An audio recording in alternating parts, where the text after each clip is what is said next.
Hello learners, मैं Serena स्वागत करती हूँ आप सभी का आपके अपने YouTube channel learn with Sarina पर। और देखिए, आज जो हम एचटेट पीजीटी केमिस्ट्री के लिए जो पर्टिकुलर सीरीज कर रहे हैं उसका ये लेक्चर नंबर 4 है।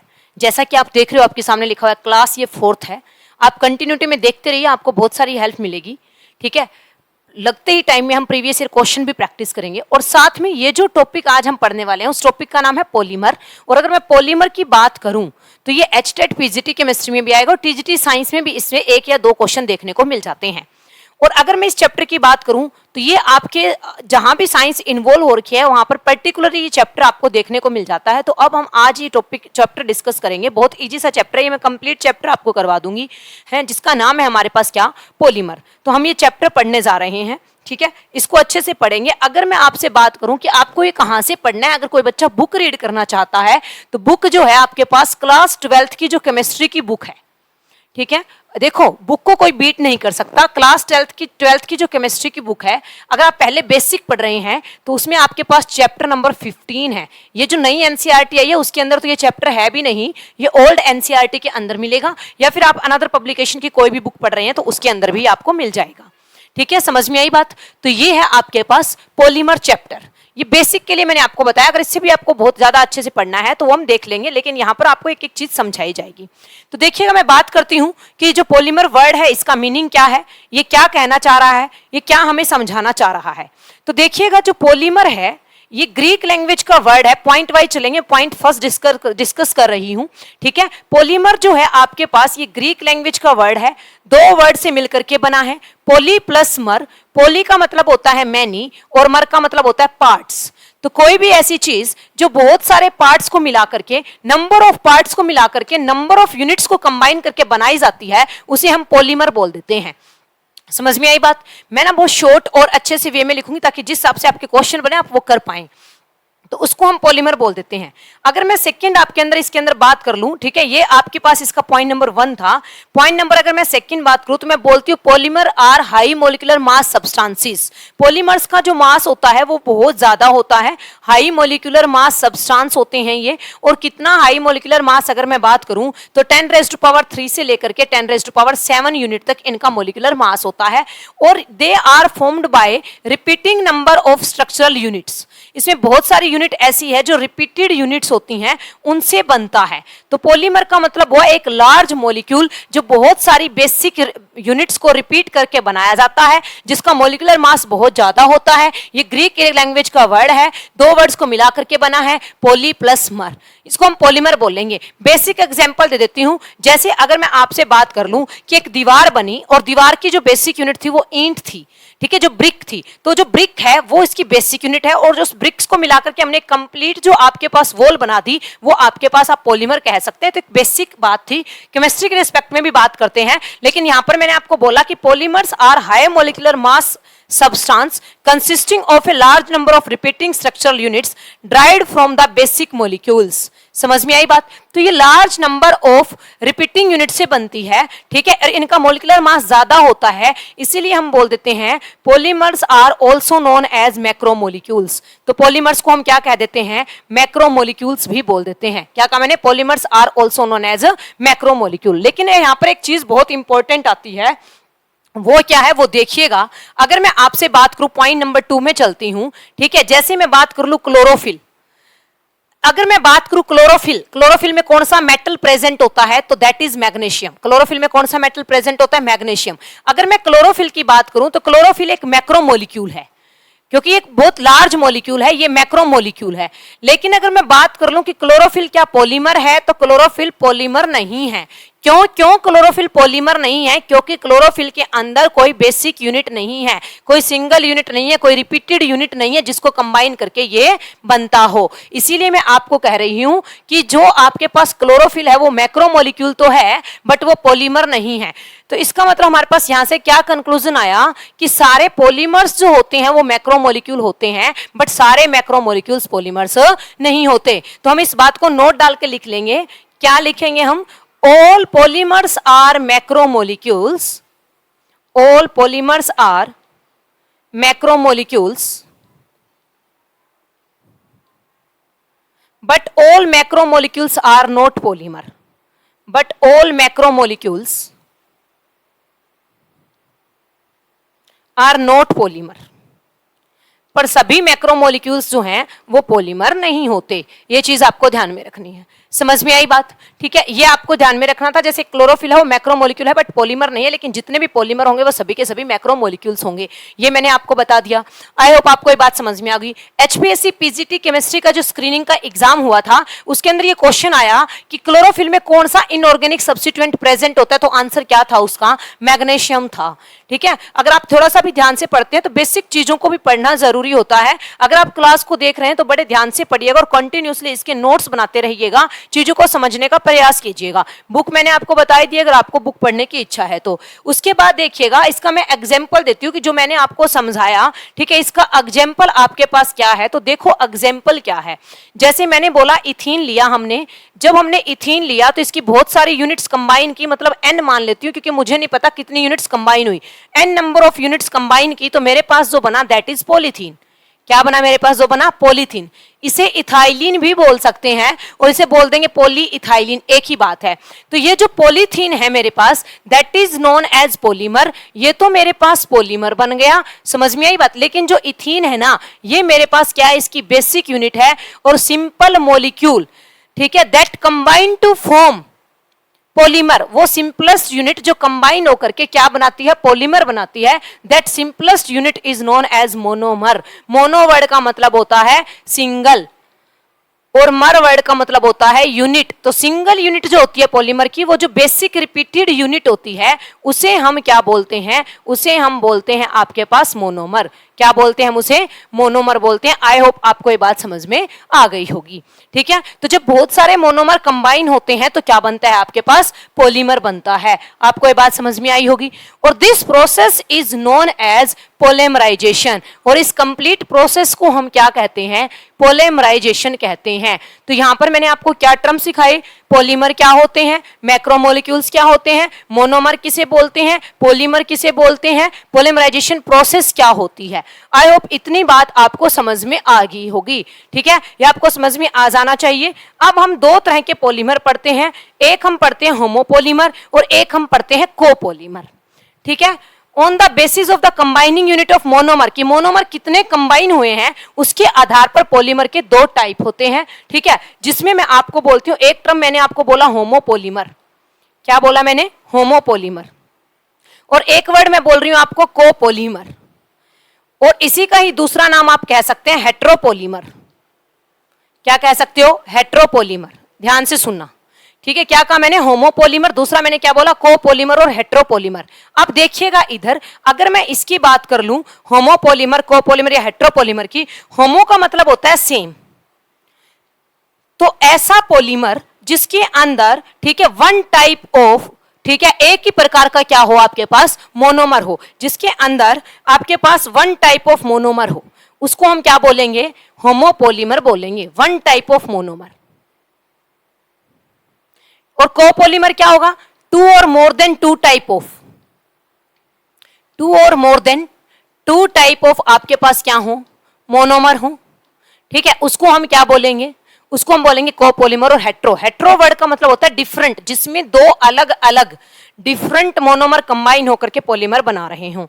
कैसे? देखिएगा, जैसे मैंने बोला ये पॉलीथीन बना, पॉलीथीन किससे बना? इसमें जो मोनोमर था वो कौन था? इथीन था। और इथीन क्या है? एक बेसिक यूनिट है और एक ही टाइप का मोनोमर है। तो ये जो पॉलीथीन है ना मेरे पास, ये कैसा है? ये मेरे पास होमोपॉलीमर है। क्या है ये? होमोपॉलीमर है। आगे मैं आपको बहुत सारे पॉलीमर्स पढ़ाऊंगी, मैं साथ में बताते चलूंगी कि कौन सा होमोपॉलीमर है, कौन सा कोपॉलीमर है या हेट्रो। को वर्ड का मतलब आप ऐसे भी समझिएगा, जैसे आप बोलते हैं कोएड स्कूल, कोएड कॉलेज, इसका मतलब क्या होता है? Combined college, girls plus boys का, मतलब इसमें एक ना हो। तो हेट्रो या कोपॉलीमर का मतलब होता है जिसमें दो या दो से ज्यादा मोनोमर होंगे, उस पॉलीमर को हम क्या बोल देंगे? कोपॉलीमर या हेट्रोपॉलीमर बोल देंगे। अब अगर मैं आपके पास होमोपॉलीमर के एग्जाम्पल लिखने चलूं तो वो आपके पास जैसे पॉलीथीन, पीवीसी, ओरलोन, टेफ्लॉन, एटसेट्रा, ये सब मैं आगे पढ़ाऊंगी, आप इजीली आइडेंटिफाई कर लेंगे। और यहाँ पर अगर मैं बात करूं तो जितने भी टाइप के आपके पास नाइलॉन 6 सपोज करो, ठीक है, बुना एस, बुना एन, ये सब इसके अंदर आ जाएंगे एटसेट्रा। ठीक है, तो ये मैं अब आपको डिफरेंशिएट करवाऊंगी। जब मैं आपको वेरियस टाइप ऑफ पॉलीमर्स पढ़ाऊंगी तो साथ में बताती चलूंगी कि कौन होमोपॉलीमर है और कौन आपके पास कोपॉलीमर है। तो आई होप आपको इतनी बात अच्छे से समझ में आ गई होगी। ठीक है, इसके बाद में हम नेक्स्ट पॉइंट पर चलते हैं। ठीक है, और हम देखते हैं कि क्लासिफिकेशन ऑफ पॉलीमर, पॉलीमर को हम किस तरीके से क्लासिफाई कर सकते हैं। क्लासिफिकेशन ऑफ पॉलीमर्स की बात करें कि हम किस तरह से बांटते हैं, तो अब हमारा जो पॉइंट चलेगा that is classification of polymer.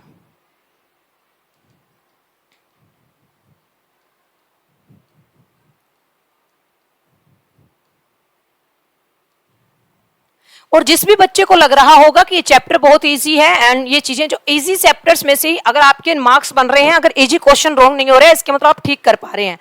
Problem कहाँ आती है कि बहुत बेसिक चीजें आ जाए और आप उसको भी एग्जाम में रॉन्ग कर दें, तब समस्या हो जाती है। ठीक है, तो अगर मैं आपसे बात करूं क्लासिफिकेशन ऑफ पॉलीमर्स की, पॉलीमर्स को बांटने की अगर मैं आपके साथ में बात कर लूं तो देखिएगा क्लासिफिकेशन ऑफ पॉलीमर में तो सबसे पहले हम इसको बांटेंगे on the basis of source of availability. ध्यान से समझना, on the basis of source of availability, कि ये कहां कहां से हमें प्राप्त होते हैं, सोर्स ऑफ अवेलेबिलिटी।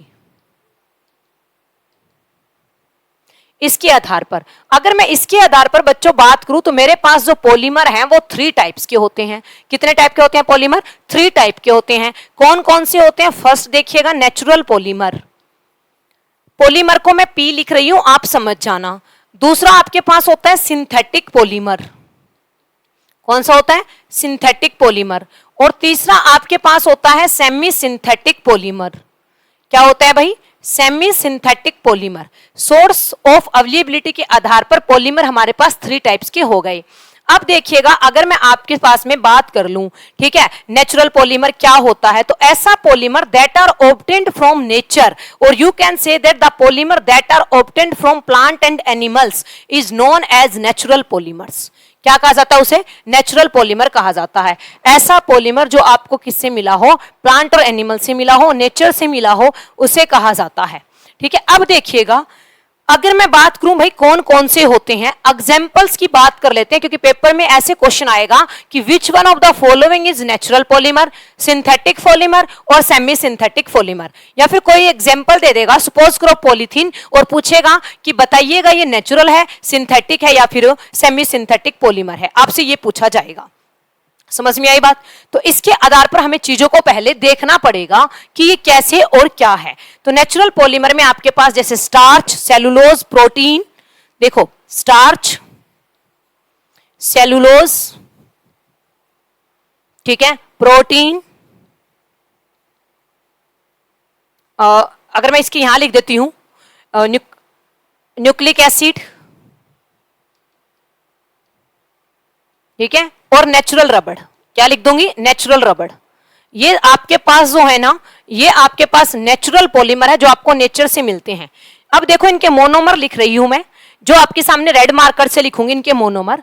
ठीक है, स्टार्च का मोनोमर क्या होता है, सेलुलोज का मोनोमर क्या होता है, ये आपसे पूछा जाएगा। तो जो स्टार्च है इसकी जो बेसिक यूनिट होती है वो होती है अल्फा डी ग्लूकोज, ठीक है, सेलुलोज की होती है बीटा डी ग्लूकोज। देखो दोनों में ही ग्लूकोज है लेकिन फर्क है, beta D glucose. I think ये अच्छे से विजिबल नहीं हो रहा है तो हम दूसरा यूज कर लेते हैं, इसको यूज करते हैं। और जो प्रोटीन होता है इसकी यूनिट होती है अल्फा अमीनो एसिड। क्या होती है? Alpha amino acid. अगर मैं न्यूक्लिक एसिड की बात करूं तो इसकी मोनोमर होता है न्यूक्लियोटाइड, इसीलिए न्यूक्लिक एसिड को पॉलीन्यूक्लियोटाइड भी कहा जाता है, ये ध्यान रखना। और नेचुरल रबड़ की मोनोमर यूनिट होती है बच्चों आइसोप्रीन। क्या होती है? आइसोप्रीन, ये आप ध्यान रखना। समझ में आई बात? न्यूक्लिक एसिड 2 तरह के आप पढ़ते हैं, एक आपके पास होता है डीएनए और एक आपके पास कौन सा होता है? RNA. Deoxy 2 deoxy ribonucleic acid और आरएनए क्या होता है? Ribonucleic acid. ठीक है, तो ये आपके पास बात थी। जो स्टार्च होता है इसको हम बोलते हैं रिजर्व्ड फूड ऑफ प्लांट्स, यह प्लांट्स का, ठीक है, रिजर्व फूड होता है कौन, स्टार्च। जो सेलुलोज होता है इसकी क्या बनी होती है, प्लांट की सेल वॉल बनी होती है। क्या बनी होती है, प्लांट की सेल वॉल। ये आप लिख लेना, मैं लिख नहीं रही हूं। और जो आपके पास प्रोटीन होता है, they are known as building blocks of the body. ठीक है, यह बॉडी के क्या कहलाते हैं, बिल्डिंग ब्लॉक कहलाते हैं। आई होप इतनी बात आपको समझ में आ गई होगी। ठीक है, उसके बाद हम सेकंड पार्ट की बात करते हैं, दैट इज सिंथेटिक पॉलीमर। तो सिंथेटिक पॉलीमर क्या होता है, देखिएगा, man made polymer, the polymer that are formed by the man in laboratories. Laboratory के अंदर जो हम पॉलीमर प्रिपेयर करते हैं उसे मैन मेड पॉलीमर कहा जाता है। ठीक है, तो ये मैन मेड हो गया जी, जो किस में बनाया जाता है, लैब में बनाया जाता है। इसमें बहुत सारे हैं, जैसे पीवीसी, जैसे पेन, जैसे टेफलॉन, ठीक है, जैसे बुना एस, बुना एन, एटसेट्रा। अभी मैं आगे आगे आपको सब बताती चलूंगी, लेकिन मुझे इसमें एग्जाम के पॉइंट ऑफ व्यू से सेमी सिंथेटिक पॉलीमर ज्यादा इंपॉर्टेंट लगता है। वेरी वेरी इंपॉर्टेंट लिख देती हूं मैं इसे। ठीक है, मुझे लगता है यहां से क्वेश्चन ज्यादा बनते हैं। तो देखिएगा, सेमी सिंथेटिक पॉलीमर क्या होते हैं, ऐसे पॉलीमर जो हमें प्राप्त तो नेचर से हुए हैं, जो हमें मिले तो नेचर से हैं, लेकिन उसके अंदर हमने कुछ ना कुछ क्या कर दिया है, मॉडिफिकेशन कर दिया उसकी प्रॉपर्टीज को इंप्रूव करने के लिए। तो the polymer that are obtained from the nature and modified by the human being to improve their properties is known as semi-synthetic polymer. Point की बात करें तो मैंने आपको इसको मैं सीधा लिख रही हूं, ये नेचुरल पॉलीमर होता है और इसके अंदर हम क्या कर देते हैं, कुछ मॉडिफिकेशन कर देते हैं। ठीक है, जिससे इसकी प्रॉपर्टी इंप्रूव हो जाती है। ठीक है, तो उसको हम बोलते हैं सेमी सिंथेटिक। एग्जाम्पल आएगा पेपर में कि सेमी सिंथेटिक पॉलीमर कौन कौन से हैं, तो एग्जाम्पल मैं यहां करवाती हूं क्योंकि ये बहुत इंपॉर्टेंट है। तो ध्यान दीजिएगा, example of semi synthetic polymer,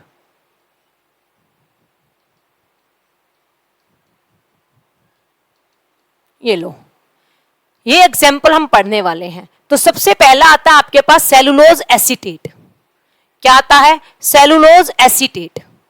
इसको देखिएगा, नाम से ही पता चल रहा है आपके पास, मैंने बोला सेलुलोज एसीटेट। सेलुलोज आपके पास नेचुरल पॉलीमर था, जो प्लांट्स की सेल वॉल बनी होती है वो सेलुलोज की बनी होती है। जब हमने इसकी एसिटाइलेशन करवाई एसिटिक एनहाइड्राइड के साथ in the presence of sulphuric acid, तो हमारे पास जो आपके पास पॉलीमर बना दैट इज सेलुलोज एसीटेट।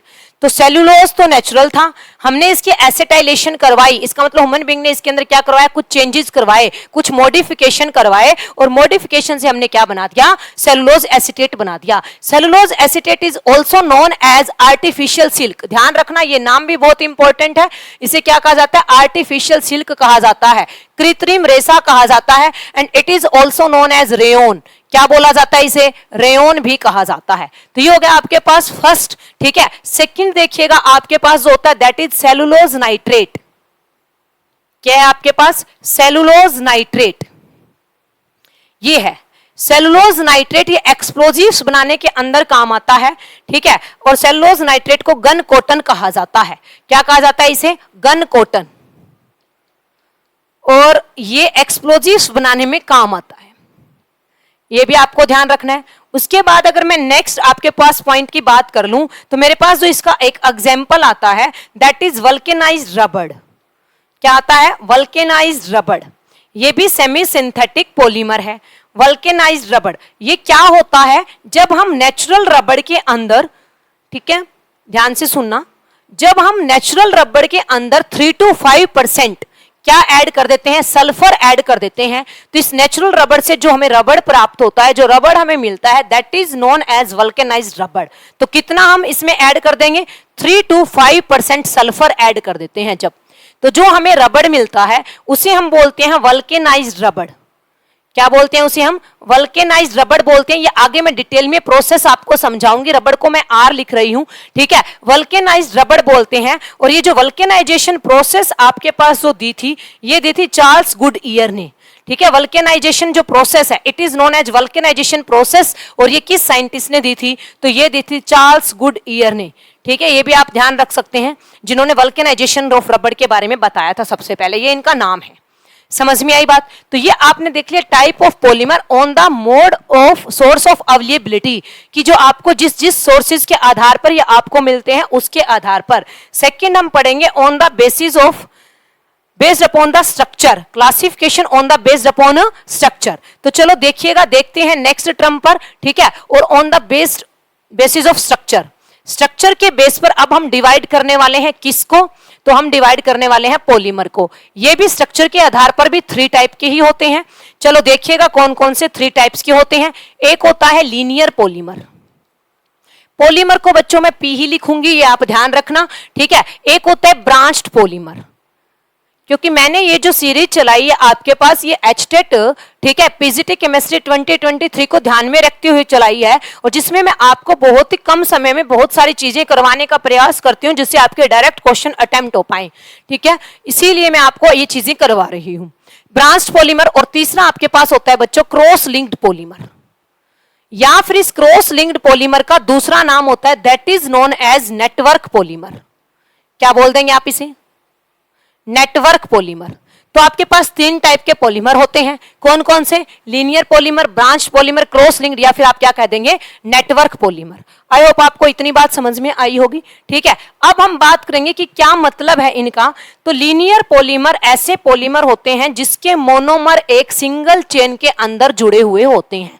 क्या कहा मैंने? जिसमें मोनोमर यूनिट किसमें अटैच होती है? एक सिंगल चेन के अंदर जुड़ी हुई होती है। तो linear polymer in which the monomer are joint to form long chains, ठीक है, जिसमें क्या बना ले?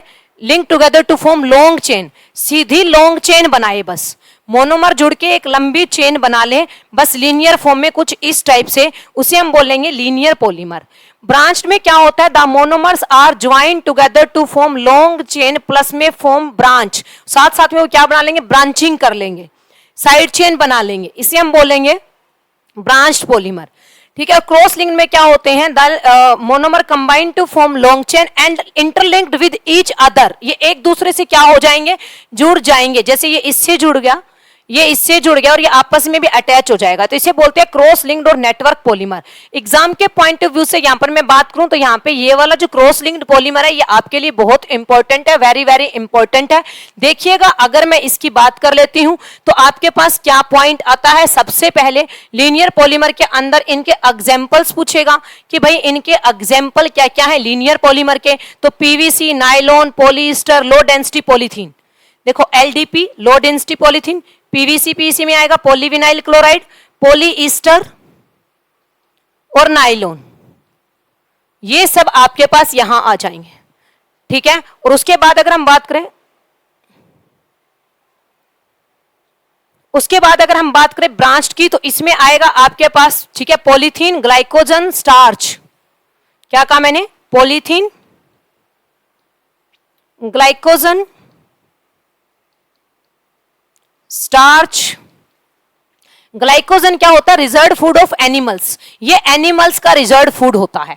स्टार्च होता है प्लांट्स का रिजर्व फूड। उसके बाद इसमें आता है हाई डेंसिटी पॉलीथीन, एचडीपी। अब आ जाओ क्रॉस लिंक्ड और नेटवर्क पॉलीमर, इसके एग्जाम्पल बहुत इंपॉर्टेंट बनते हैं, ये बड़े ध्यान से देखना, मैं येलो से लिख रही हूं, ठीक है। इसके आते हैं बच्चों बेकेलाइट एंड मेलामाइन। कौन आते हैं? Bakelite and melamines. अगर आपको क्लास पसंद आ रही है, चीजें आपको अच्छे से समझ में आ रही है, ठीक है, तो पढ़ते रहिएगा, एग्जाम में आपको बहुत अच्छे से हेल्प करेगी ये चीजें, ठीक है। ज्यादा बोल करके मैं यहाँ पर आपका टाइम कंज्यूम नहीं करना चाहती हूँ, क्योंकि जितना पढ़े अच्छा पढ़े और बढ़िया पढ़े, ताकि आपको एग्जाम में डायरेक्ट क्वेश्चन मिले। तो ये आपके पास बात थी। तो ये 2 पूछे जा सकते हैं कि which one of the following is the example of cross linked polymer या नेटवर्क पॉलीमर। तो आंसर क्या आएगा? बेकेलाइट और मेलामाइन। आई होप इतनी बात आपको समझ में आ गई होगी। तो on the basis of structure भी 3 टाइप के थे, on the basis of the source of availability भी आपके पास 3 टाइप के थे। अब आता है based upon the molecular forces. Molecular forces के बेस पर कितने टाइप के होंगे? तो देखिएगा, based upon the molecular forces,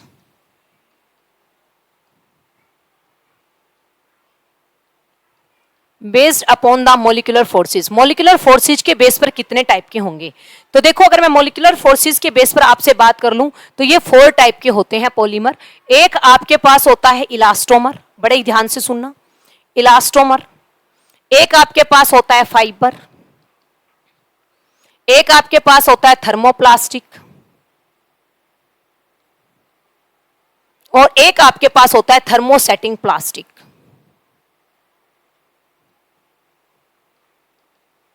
thermosetting plastic ये होता है आपके पास।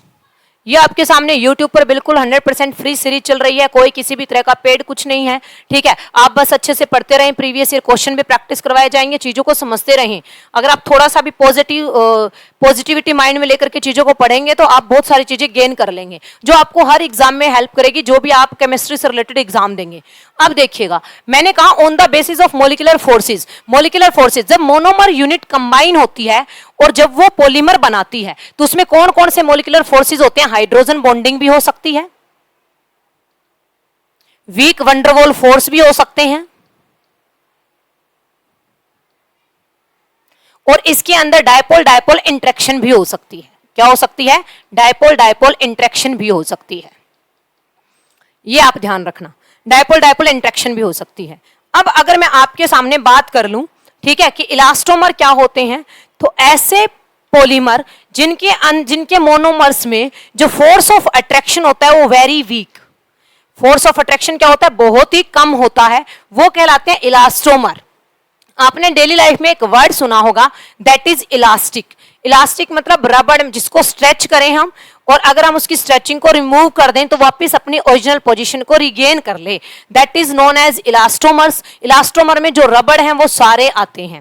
तो इसके एग्जाम्पल में अगर हम इलास्टोमर की बात करेंगे तो वो आपके पास क्या आ जाएंगे? जितने भी रबड़ हैं वो सब इलास्टोमर्स की कैटेगरी में आ जाएंगे, ठीक है, जिसमें आप नेचुरल रबड़ भी कह सकते हैं, ठीक है। और इसके अलावा नेचुरल रबड़ के अलावा बुना एस, बुना एन, नियोप्रीन, वल्केनाइज्ड रबड़, सब इसके अंदर आ जाते हैं। समझ में आई बात? एग्जाम्पल लिख देती हूं, देखो, नेचुरल रबड़,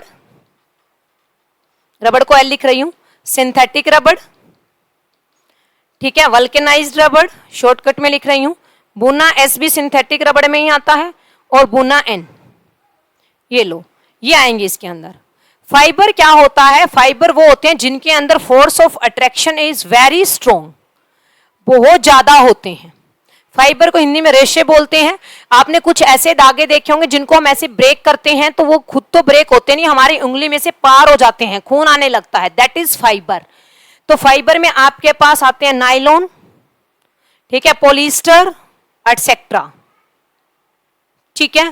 थर्मोप्लास्टिक, थर्मो वर्ड का मतलब होता है हीट करना, तो थर्मोप्लास्टिक वो पॉलीमर होते हैं जिनको आप हीट करो, हीट करके कूल करो, और वो क्या हो जाए, अगर हम उसको चाहें तो वो अपनी पोजीशन क्या कर ले, अपनी जो शेप है वो क्या कर ले, रिमोल्ड कर ले, रिगेन कर ले अपनी शेप, ठीक है। वो सेम जो वो अपना जो है डिजायर्ड शेप में हम इसको जैसा चाहें वैसी शेप हम इसको दे सकते हैं, that is known as thermoplastic, ठीक है। तो थर्मोप्लास्टिक में जो फोर्स ऑफ अट्रैक्शन होता है वो बीच का होता है। फाइबर में देखो फोर्स ऑफ अट्रैक्शन सबसे ज्यादा, फिर आता है थर्मोप्लास्टिक, और सबसे कम किसमें होता है? इलास्टोमर में। किसमें होता है? इलास्टोमर में। यह आपके पास ऑर्डर है किसका? फोर्स ऑफ अट्रैक्शन का। तो थर्मोप्लास्टिक के एग्जाम्पल कौन कौन से हैं अगर मैं आपको कह दूं तो पॉलीविनाइल क्लोराइड, पॉलीथीन, पॉलीस्टाइरीन। क्या क्या कहा मैंने? पीवीसी, पॉलीस्टाइरीन और पॉलीथीन, ये आपके पास हो जाएंगे। अब आ जाओ थर्मोसेटिंग प्लास्टिक। थर्मोसेटिंग प्लास्टिक क्या होते हैं? ये ऐसे पॉलीमर होते हैं जिनको आप हीट करके कूल कर दो और एक बार आप इसे जो शेप दे देंगे उसके बाद ये डिजायर्ड शेप में चेंज नहीं हो सकते, इन्हें रिमोल्ड नहीं किया जा सकता, ठीक है। तो इसके दो ही एग्जाम्पल हैं आपके पास, एक है बेकेलाइट और एक है मेलामाइन। क्या है? एक है आपके पास बेकेलाइट और एक है आपके पास क्या? मेलामाइन। क्या आपके पास? मेलामाइन। और बेकेलाइट और मेलामाइन की अगर मैं आपसे बात कर लूं तो ये आपके पास क्या थे? ये आपके पास क्रॉस लिंक्ड पॉलीमर भी थे। क्या थे ये? क्रॉस लिंक्ड पॉलीमर भी थे। आपको ये ध्यान रखना है, बेकेलाइट और मेलामाइन। तो आई होप आपको इतनी बात समझ में आई होगी, ठीक है। ये मैंने आपको बताया कि पॉलीमर तीन टाइप से बता दिए, on the basis of source of availability, on the basis of the molecular forces and on the basis of the structure. अब एक टाइप और रह गई है, वो आपके पास आती है on the basis of mode of polymerisation.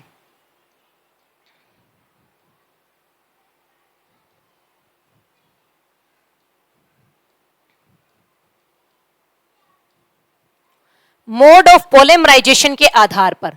बस आज इस लेक्चर में फिर हम यहां तक का ही करेंगे, इसके बाद के जो जितने भी टाइप है उनको क्लासिफाई करना, उनके यूजेस देखना, वो कल की क्लास में, 2 क्लास में ये कंप्लीट कर देंगे हम पॉलीमर, ठीक है। On the basis of mode of polymerisation आपके पास 2 टाइप का होता है, पॉलीमर कितने टाइप का होता है? 2 टाइप का। पहला मैं पढ़ा रही हूं, that is addition polymer.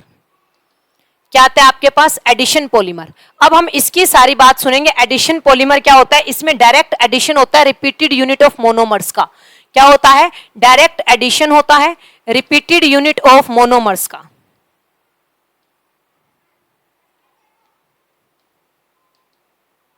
Direct addition repeated unit of monomers का। किसका? मोनोमर्स का।